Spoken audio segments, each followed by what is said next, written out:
শিক্ষার্থীরা, তোমাদের সবাইকে শুভেচ্ছা জানিয়ে আজকে আমি আমার অনলাইন ভিত্তিক অষ্টম ক্লাসটি শুরু করছি।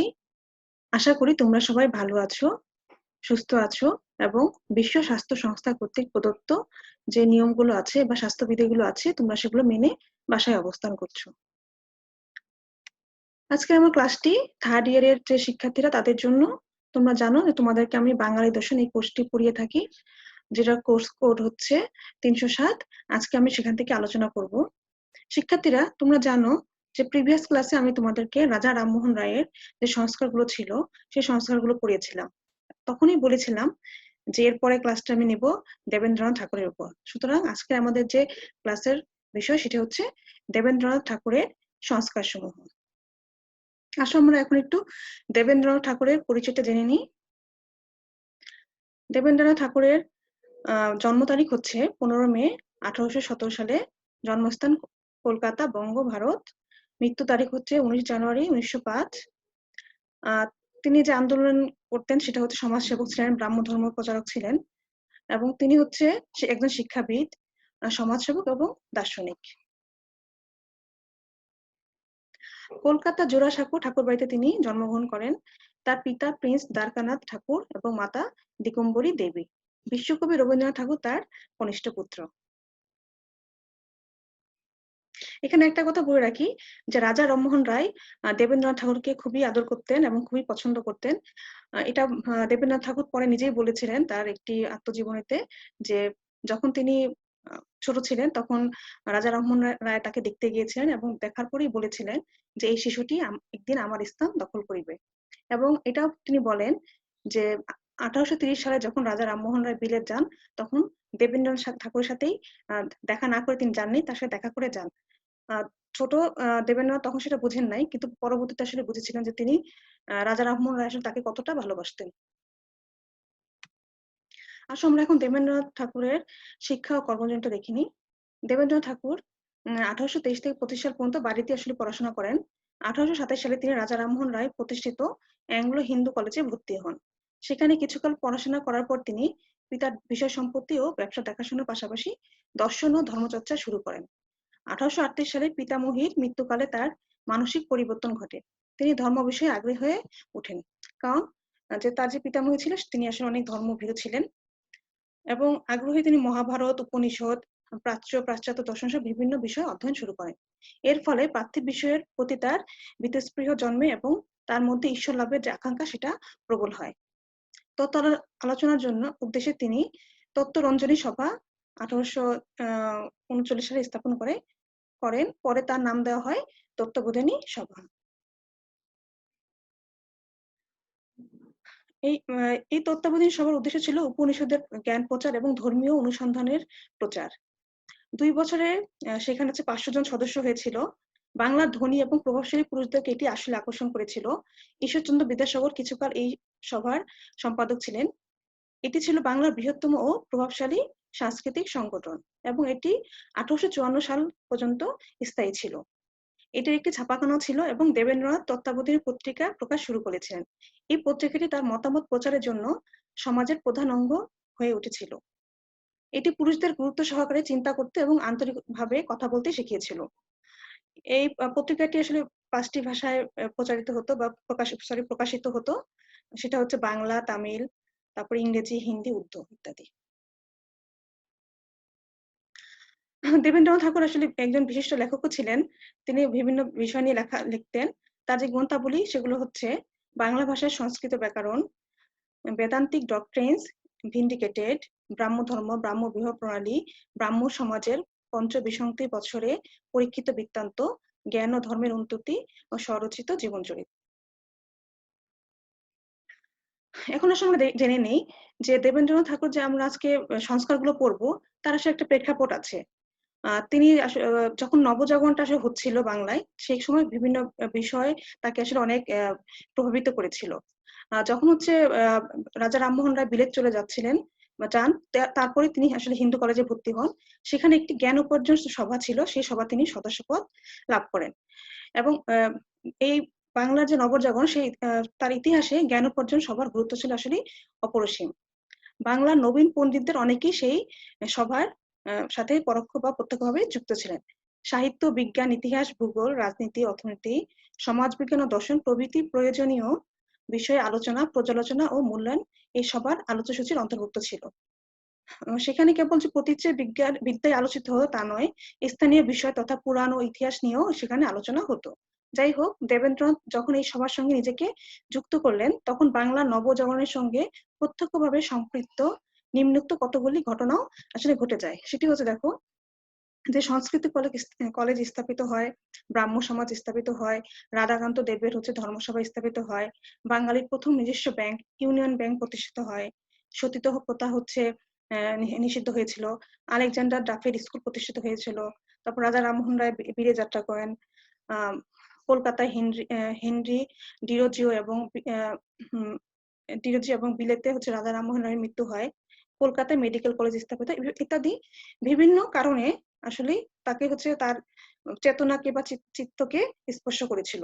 এরকম একটি আবহাওয়ার মধ্যে অবগাহন করেই দেবেন্দ্রনাথ তার ভবিষ্যৎ পরিকল্পনা সম্পর্কে নির্ধারণ করেন, বা তার কর্মপন্থা যেগুলো ছিল সেগুলো তিনি নির্ধারণ করেন।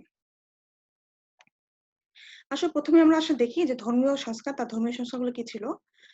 আসলে আস্তে আস্তে তিনি রাজা রামমোহন রায়ের যে প্রতিষ্ঠিত ব্রাহ্ম সমাজ, সেটার সাথে যুক্ত হয়ে পড়েন। তোমরা জানো যে 1815 খ্রিস্টাব্দে রাজা রামমোহন রায় একেশ্বরবাদের উপাসনার জন্য আত্মীয় সভা নামে একটি সভা প্রতিষ্ঠা করেছিলেন, এবং 1828 সালে খ্রিস্টাব্দে সেটি ব্রাহ্ম সভা হিসেবে প্রতিষ্ঠিত হয়, এবং পরবর্তীতে 1830 খ্রিস্টাব্দে সেটা ব্রাহ্ম সমাজ হিসেবে প্রতিষ্ঠা লাভ করে। তুমি একটু আগে দেখলে যে দেবেন্দ্রনাথ ঠাকুর তত্ত্বাবধায়ী সভার সম্পাদক ছিলেন, বা তত্ত্বাবধায়ী সভা তিনি প্রতিষ্ঠা করেছিলেন। তিনি দেখলেন যে তত্ত্বাবধায়ী সভা এবং ব্রাহ্ম সমাজের মধ্যে আসলে স্বরূপগত কোনো পার্থক্য নেই। সেজন্য তত্ত্বাবধায়ী সভা এবং ব্রাহ্ম সমাজ আসলে একসাথে মিশে যে ব্রাহ্ম সমাজ তৈরি হয়, এবং সেটা 1842 সালে তিনি দেবেন্দ্রনাথ ঠাকুর সেটা দায়িত্বভার গ্রহণ করেন। পরের বছর তারই অর্থে এবং অক্ষয় কুমার দত্তের সম্পাদনায় প্রকাশিত হয় তত্ত্বাবধানী পত্রিকা। এই পত্রিকায় দেবেন্দ্রনাথ কৃত বৃত্তি ও বঙ্গানুবাদ সহ উপনিষদ প্রকাশিত হয়ে থাকে। দেবেন্দ্রনাথের প্রচেষ্টায় প্রকাশ্য সভায় বেদ পাঠও শুরু হয়। 1844 সালে দেবেন্দ্রনাথ প্রথম ব্রহ্ম উপাসনা পদ্ধতি প্রণয়ন করেন, এবং পরের বছর থেকে তা ব্রাহ্ম সমাজে ব্যবহৃত হতে থাকে। দীর্ঘ শাস্ত্র চর্চার ফলে তিনি উপলব্ধি করেন যে শুধু উপনিষদের উপর ব্রাহ্ম ধর্মের ভিত্তি স্থাপন করা সম্ভব নয়। তাই 1848 সাল থেকে তিনি ক্রমান্বয়ে তত্ত্বাবধায়ী পত্রিকায় ঋগ্বেদের যে অনুবাদ প্রকাশ করতে শুরু করেন, যা ব্রাহ্ম ধর্ম নামে 1869 সালে গ্রন্থাগারে প্রকাশিত হয়। তাহলে তোমরা এটা বুঝতে পারছো যে ব্রাহ্ম সমাজের যে উদ্দেশ্য ছিল যে মানে আসলে সব মানুষের ক্ষেত্রে একই একটা ধর্ম এবং মানবতা প্রকাশ করা, সেটাই তত্ত্বাবধায়ী সভা ব্রাহ্ম সমাজের একই ধরনের তোমার উদ্দেশ্য হয়ে যায়। এবং দেবেন্দ্রনাথ ঠাকুর সেটার মাধ্যমেই আসলে তার ধর্মের সংস্কার ইয়াটা শুরু করেন, এবং দেবেন্দ্রনাথ ঠাকুর এটা উপলব্ধি করেন যে শুধুমাত্র উপনিষদ থেকে যে এই ব্রাহ্ম ধর্মের যে বীজ মন্ত্র সেটা হবে না, তাকে নতুন করে সে বিভিন্ন ভাবে লেখার মাধ্যমে সেটি ব্রাহ্ম ধর্ম নামে একটি গ্রন্থ সেটি প্রকাশ করেন, এই ব্রাহ্ম ধর্মটাকে সংস্কার উপযোগী, মানে সবার উপযোগী করে তোলার জন্য। আসলে তত্ত্বাবধানী পত্রিকা সম্পর্কে আমি একটু জেনে নেই। তত্ত্বাবধানী পত্রিকা ছিল ব্রাহ্ম সমাজের তত্ত্বাবধানী সভার মুখপাত্র। ব্রাহ্ম ধর্মের প্রচার ও তত্ত্বাবধানী সভার সদস্যদের মধ্যে নিয়মিত যোগাযোগ রক্ষার উদ্দেশ্যে 1843 সালে 16 আগস্ট অক্ষয় কুমার দত্তের সম্পাদনায় তত্ত্বাবধানী পত্রিকা প্রথম প্রকাশিত হয়। এই সার্বিক তত্ত্বাবধানী ছিলেন দেবেন্দ্রনাথ ঠাকুর। 19 শতকের শ্রেষ্ঠ গদ্য লেখক ঈশ্বরচন্দ্র বিদ্যাসাগর, রাজনারায়ণ বসু, দ্বিজেন্দ্রনাথ ঠাকুর প্রমুখ এই পত্রিকায় নিয়মিত লিখতেন, এবং তাদের লেখার মাধ্যমে তখন বাংলা ভাষা ও সাহিত্যে এক নবযুগের সূচনা হয়। এই লেখক ও পৃষ্ঠপোষক সকলে ছিলেন সংস্কারপন্থী। বেদান্ত প্রতিপাদ্য ব্রহ্মবিদ্যার প্রচার পত্রিকার মুখ্য উদ্দেশ্য হলো জ্ঞান, বিজ্ঞান, ইতিহাস, সাহিত্য, ধর্ম, রাজনীতি, অর্থনীতি, সমাজতত্ত্ব এবং দর্শন বিষয়ক মূল্যবান রচনা এতে প্রকাশিত হতো। আন্তর্জাতিক বাণিজ্যে বাঙালিদের অংশগ্রহণ এবং রাজনৈতিক স্বাধীনভাবে উপযুক্ত করে নিজেদের গঠন করার আহ্বানও এখানে জানানো হতো। এভাবে তখনকার বাংলার সংস্কৃতি এবং সভ্যতার উন্নতিতে এই পত্রিকা আসলে বিশেষ অবদান রেখেছিল। তাহলে কি আমরা বুঝলাম যে ব্রাহ্ম সমাজের যে তোমার ব্রাহ্ম ধর্মের যে প্রচারটা, সেটাই আসলে প্রথম উদ্দেশ্য ছিল, ব্রাহ্ম ধর্মের প্রচার করা। তাছাড়াও যে বিভিন্ন জ্ঞান বিষয়ক যে ইয়ে ছিল, তোমার বাণীগুলো ছিল, সেটাও আসলে প্রচারিত হতো।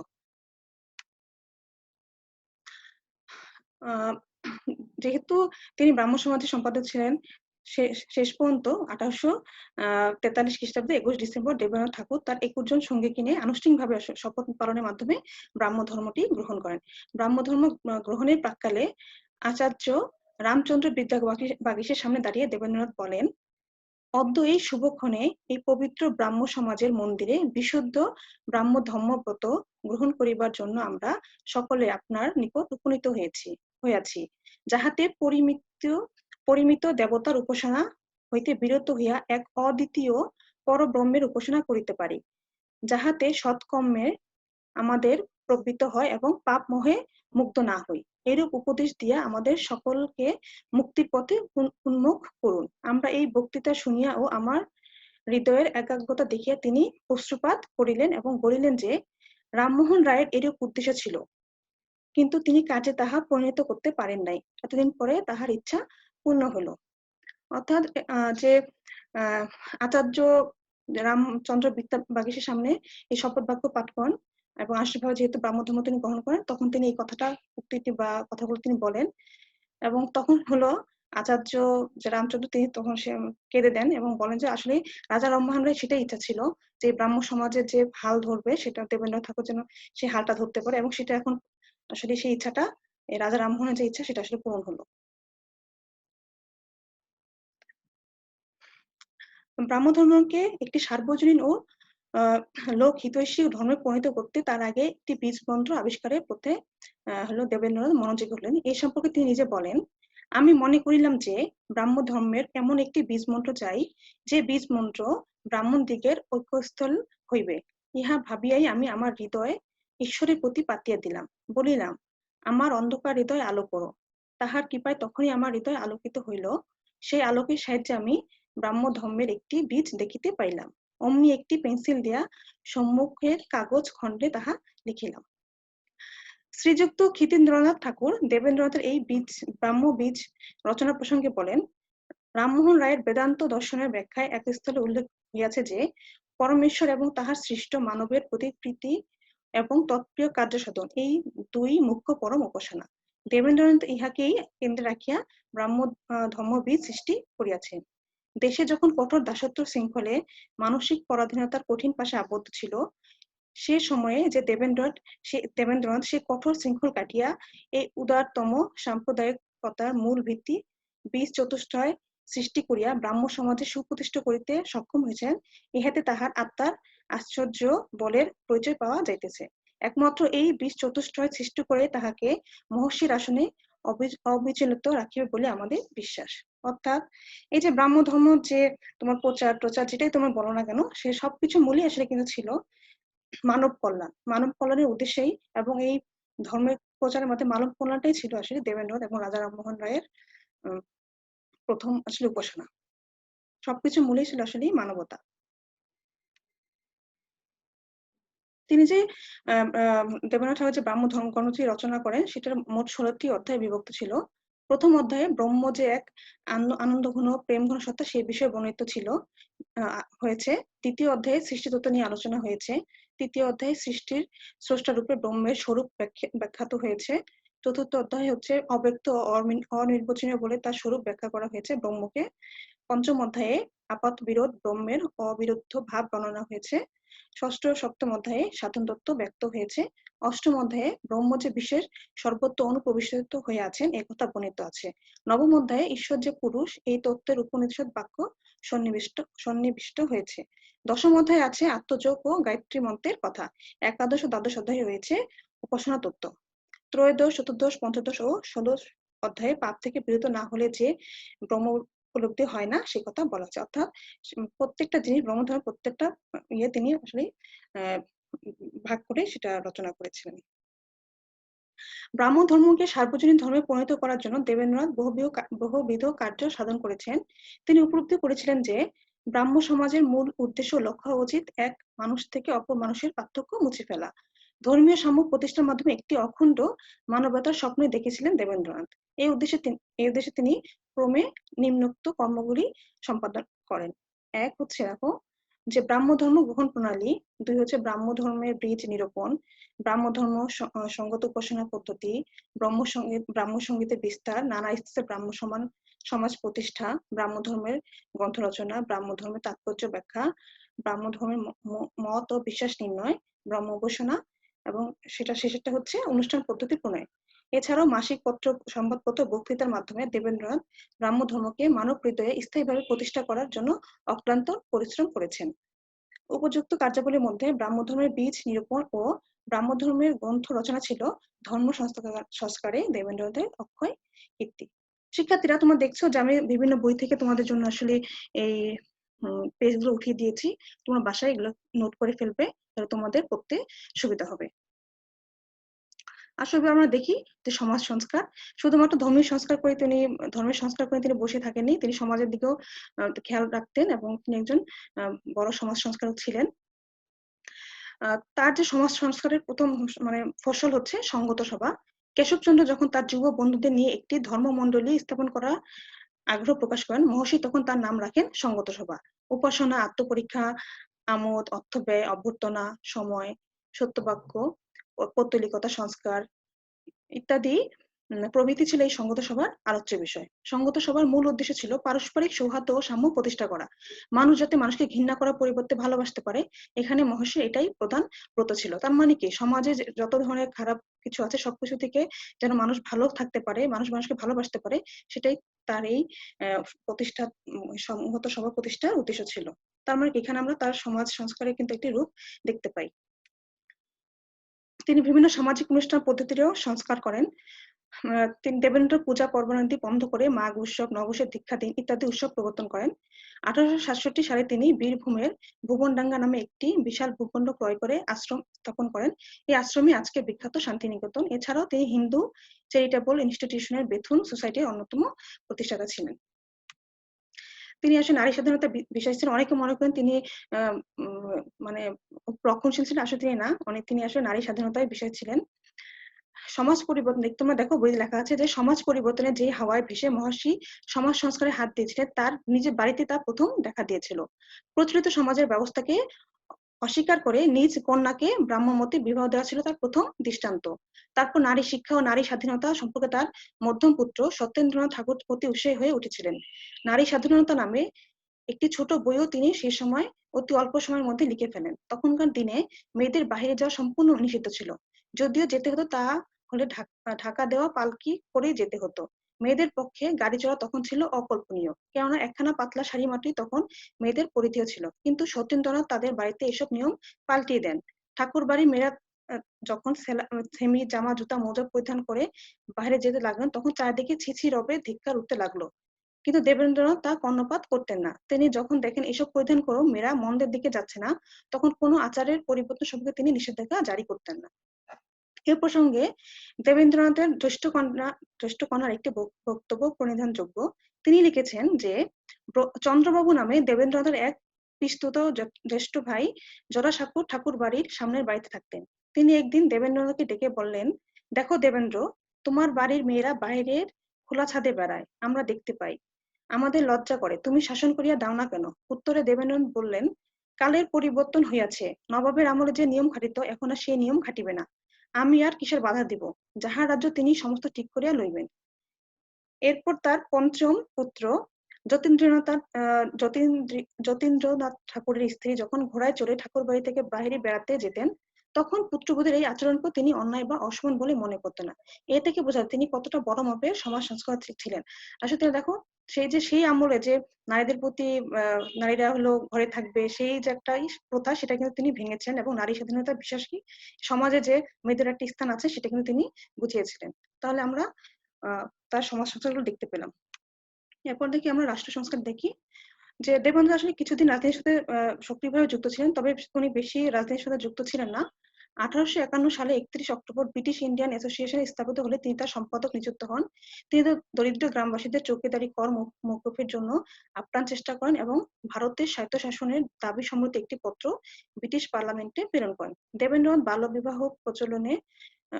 বিধবা বিবাহ প্রচলনে উৎসাহী ছিলেন, তবে বাল্য ও বহু বিবাহের বিরুদ্ধে ছিলেন। আমরা পরবর্তী তিনি আসলে বেশি রাজনীতির সাথে জড়িত ছিলেন না। তো অল্প ভাবেই আমি রাষ্ট্র সংস্কার সম্পর্কে আমরা জানতে পারি তার সম্পর্কে। এরপর আসলে আমরা দেখি শিক্ষা সংস্কার। আ আ সে সেই সময়টা বিশেষ করে ১৮৫৪ সালের দিকে ভারতবর্ষের যে শিক্ষা ব্যবস্থা সেটা একটা অব্যবস্থায় পরিণত হয়েছিল এবং সেই সময় যে ভারত সরকার তখন বিভিন্নভাবে শিক্ষাকে গণশিক্ষামুখী করার জন্য জনমুখী করার জন্য অনেক ধরনের কমিটি গঠন করেছিল। কিন্তু সেভাবে সেটা ফলপ্রসূ হয়নি। কিন্তু ১৮৫৯ সালের দিকে আ ছোট যে লাট ছিল ভারতের ছোট লাট পিটার গ্রান্ট তিনি হচ্ছে একটি কমিটি তৈরি করেন যে কিভাবে শিক্ষাকে একটু গণমুখী করা যায় শিক্ষাকে। সেক্ষেত্রে এই কমিটিতে যে একজন বেসরকারি যে ভাবে যে অন্যতম ব্যক্তি ছিলেন তিনি হচ্ছে দেবেন্দ্রনাথ ঠাকুর এবং দেবেন্দ্রনাথ ঠাকুর তখন এই কমিটিকে একটি প্রস্তাব পেশ করেন সেটা হচ্ছে যে কোনো গোষ্ঠীভিত্তিক শিক্ষা নয় আসলে সর্বজনীনভাবে একটি শিক্ষা আমাদের দরকার যার মাধ্যমে সব ধরনের শিক্ষাই আসলে মানুষ পেতে পারে। তো আমরা দেখলাম যে শিক্ষার ক্ষেত্রে তিনি আসলে অনেক চিন্তা করতেন এবং নারী শিক্ষা প্রসারে তিনি অনেক ভূমিকা রেখেছিলেন এবং নিজের মেয়েকে জ্যেষ্ঠ কন্যা সৌদামিনীকে তিনি বেথুন স্কুলে ভর্তি করেছেন এবং তিনি বলেন দেখা যাক না তাকে আমি বালিকা স্কুলে ভর্তি করে থাকি এর ফল কি হয় এবং যারা হচ্ছে নারী শিক্ষায় কে খারাপ মনে করতো তাদেরকে তিনি সমাজের চতুর্থ শ্রেণীর মানুষ বলে মনে করতেন এবং তিনি বলতেন যে তাদেরকে আসলে শুভবুদ্ধি তাদের উদয় হতে হবে না হলে আর নারীর যদি শিক্ষা প্রসার না হয় তাহলে নারীরা সারা জীবনই আসলে অবহেলিত থেকে যাবে এবং আমাদের সমাজ থেকে যতদিন পর্যন্ত নারী শিক্ষা না হবে ততদিন আমাদের সমাজ আসলে উন্নত হবে না। তাহলে আমরা বুঝতে পারি যে তিনি আসলে শিক্ষা সংস্কারের ব্যাপারে অনেক বেশি অগ্রণী ভূমিকা পালন করেছিলেন। এখন আমরা দেখি যে সর্বোপরি আসলে তার সবকিছুর মধ্যে সব সংস্কারের মধ্যে মানবতাবাদের যে দিকটি বা মানবিক যে দিকটি সেটি ফুটেছে এবং তিনি আসলে মানুষের কল্যাণটি চেয়েছিলেন এবং মানবতাবাদী দৃষ্টিভঙ্গি যদি আমরা দেখতে চাই তাহলে আমরা দেখবো যে বিভিন্ন আসলে সভার মাধ্যমে তিনি তার এই মানবিক কাজগুলো করে যেতেন মানুষের ভালোর জন্য। তার মধ্যে একটি তোমার ছিল হিন্দু থিওফিলান্থ্রপিক সোসাইটি। দেবেন্দ্রনাথ এর মাধ্যমে হিন্দু ধর্মের নৈতিকতার সুমহান ঐতিহ্য তুলে ধরেন। এই সভায় বিভিন্ন সময়ে বিভিন্ন ধরনের প্রবন্ধ আলোচিত ও পঠিত হতো। তার মধ্যে মোট ১৫টি প্রবন্ধের উল্লেখ পাওয়া যায়। এই ১৫টি ১০টি ইংরেজিতে এবং বাকি ৫টি বাংলায় লেখা। বাংলায় লেখা ৫টি প্রবন্ধ হচ্ছে যথাক্রমে পরমেশ্বরের শক্তি ও দয়া, ব্রহ্ম উপাসনায় আনন্দ, নীতিজ্ঞান, যথার্থ প্রেম ও ভক্তি দ্বারা পরমেশ্বরের উপাসনা করা কর্তব্য, ৫ হচ্ছে পরোপকার। এই প্রবন্ধগুলি রচয়িতাদের মধ্যে দেবেন্দ্রনাথ একজন ছিলেন বলে আধুনিক পণ্ডিতরা মনে করেন। কারণ এইসব ইয়ার মাধ্যমে তিনি আসলে মানবতাবাদ যে সেটা ফুটিয়ে তোলার চেষ্টা করেছেন। তাছাড়া একটা হচ্ছে বঙ্গ ভাষানুবাদক সমাজ। সেই সমাজের কাজ হচ্ছে বাংলা ভাষা ও সাহিত্যের উন্নতি ও প্রগতি কামনা করা এবং এই সবার এই সমাজের অধ্যক্ষ সভায় ৩ জন বাঙালি প্রধান ছিলেন দেবেন্দ্রনাথ, জয়কৃষ্ণ মুখোপাধ্যায় ও রসময় দত্ত। এর প্রথম সভাপতি ছিলেন এডি বেথুন। এর মাধ্যমে দেবেন্দ্রনাথ বাংলা ভাষা ও সাহিত্যে যথেষ্ট উন্নতি সাধন করেন। ১৮৬২ খ্রিস্টাব্দে ফেব্রুয়ারিতে অবশেষে এটি কলকাতা স্কুল বুক সোসাইটির সঙ্গে মিশে যায়। আসলে এই বিভিন্ন ধরনের যে সংগঠনগুলো আছে তার মাধ্যমে তিনি আসলে বিধবা বিবাহ, তারপর হচ্ছে বাল্য বিবাহ রোধ, বহুবিবাহ রোধ এবং মানুষের কল্যাণের জন্য যে বিভিন্ন কাজ কর্মপন্থা বা স্কুল প্রতিষ্ঠা করে এগুলো বিভিন্ন ধরনের বক্তব্যগুলো উনি এই সমাজগুলোর মাধ্যমে এই মানবতাবাদী যে সমাজগুলোর মাধ্যমে তিনি দিয়ে থাকতেন এবং আমরা সর্বোপরি দেখতে পাই যে প্রত্যেকটা সংস্কারের মধ্যে তার মূল বিষয় হচ্ছে আসলে মানবতাবাদ এবং মানুষের যে কল্যাণ সেটার জন্য তিনি কাজ করে গেছেন এবং বাংলা নবজাগরণের ক্ষেত্রে সেটি অনেক গুরুত্বপূর্ণ ভূমিকা পালন করেছিল। আজকে আর নয়, তোমরা ভালো থাকবে, সুস্থ থাকবে এবং বাসায় যে বসে তোমরা একটু পড়াশোনা করবে এবং তোমাদেরকে অনেকগুলো বইয়ের পেজ থেকে আমি উঠিয়ে দিয়েছি। বিভিন্ন এগুলো তোমরা এটা দেখে নোট করে ফেলবে, তোমাদের ওগুলো পড়তে সুবিধা হবে। আর কলেজ খুললে কিন্তু তোমাদের পরীক্ষা শুরু হয়ে যাবে। অতএব তোমরা বাসায় একটু পড়ো আর মানসিকভাবে তোমরা শক্ত থাকার চেষ্টা করবে এবং পরিবারের সবাইকে সাহস দিবে। আজকে আর নয়, ভালো থেকো, সুস্থ থেকো। আল্লাহ হাফেজ।